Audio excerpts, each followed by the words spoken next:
শুনবে না তো আমার বেলা বুঝিয়ে দাও। আমি যদি তোমাদের সঙ্গে যেতে পারতুম তো যেতুম। আমার সঙ্গে? হ্যাঁ।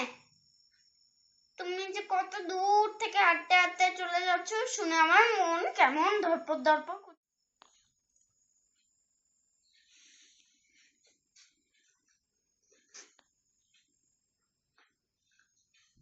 বাবান, আচ্ছা তোমার কি হয়েছে?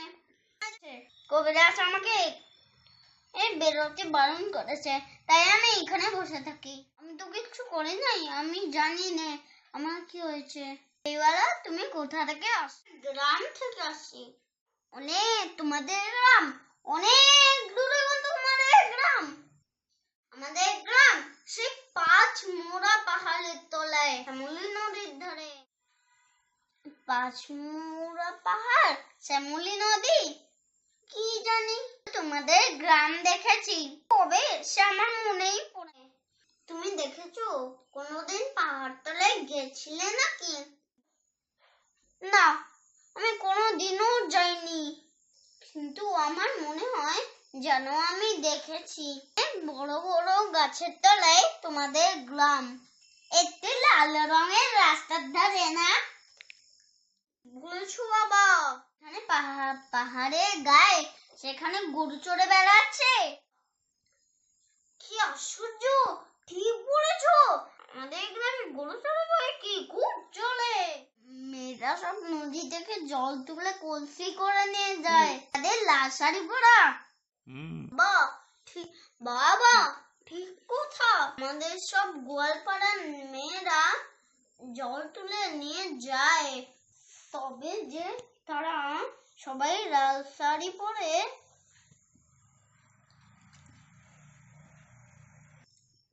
তা নয়, কিন্তু বাবা তুমি নিশ্চয়ই কোনোদিন সেখানে বেড়াতে গিয়েছিলে শাড়ি পরা। সত্যি বলছি দইওয়ালা, আমি একদিনও যাই নাই। কবিরাজ যেদিন আমাকে বাইরে বেরোতে বলবেন সেদিন তুমি তোমাদের গ্রামে নিয়ে যাবা আমাকে। তোমার মতন নিয়ে যাব বই কি, খুব নিয়ে যাব। আমাকে তোমার মতন ওরকম দই বেচতে শিখিয়ে দিও। এরকম বাঘ কাঁধে নিয়ে খুব দূরের রাস্তা যাই। দই বেচতে যাবি কেন বাবা?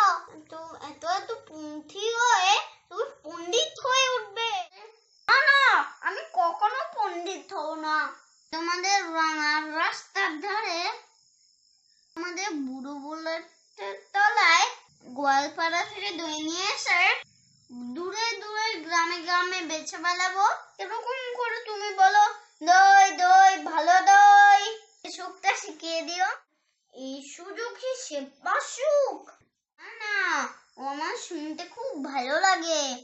আকাশের খুব শেষ থেকে যেমন পাখি ডাক শুনলে মন উদাস হয়ে যায়, তেমনি ওই রাস্তার মোড় থেকে ওই গাছের সারির মধ্যে দিয়ে যখন তোমার ডাক আসছিল আমার মনে হচ্ছিল কি জানি কি। দাঁড়াও দাঁড়াও দাঁড়াও,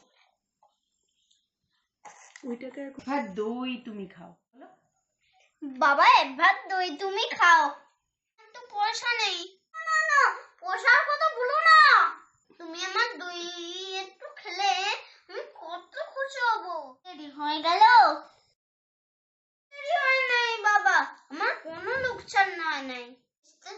কত সুখ সে তোমার কাছ থেকেই শিখে নিলাম।